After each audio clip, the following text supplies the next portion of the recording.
にちは、竹チューバーの竹取4代目です。今日皆さんにご覧いただきたいのはね、快眠の竹睡枕と言いましてですね、竹虎のウェブサイトなんか見ていただくとお分かりのように、本当たくさんの方から嬉しいお声をいただいている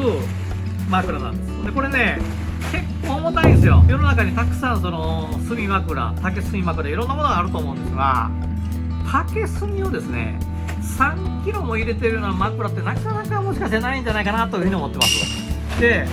これだけもたっぷり使った枕なんですが、カバーを外すと中にこういったキルティングの生地にね、竹炭を詰めてるわけなんですけど、使ってるうちに竹炭ってやっぱこう寝たりこうしたりしてるうちにやっぱりその粒同士が当たって細かい粉が出るんですよ。で、それがよくこういった縫い目から出たりするんですが、キルティングの生地自体がだいたい三重構造になってるんですよね。で、その中に一工夫を入れて細かい粉が外に出ないように工夫をしてます。ここに穴開けといて竹炭の粒をザーッと3キロ分入れて、しっかりここを縫い付けてこれを仕上げていくんですが、今日はですね、中身の竹炭を粉砕機で潰して、でそれを手でよって、で3キロの重さに測って、でここからですね竹炭を詰めていくんですが、詰めていって縫製して、この中身の竹炭の素材を作るというところをですね、一体どんな風にしてるのかというのをですね、皆さんに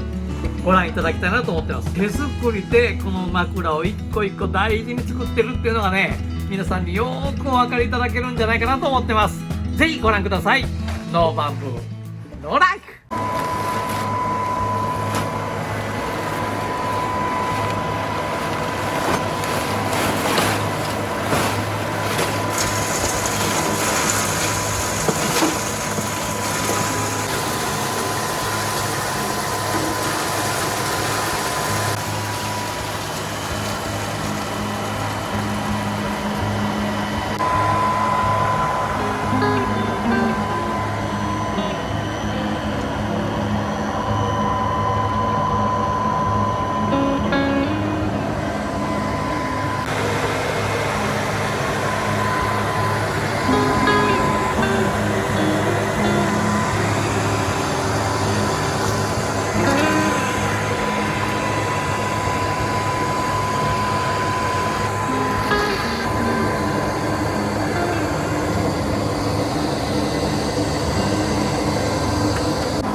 した。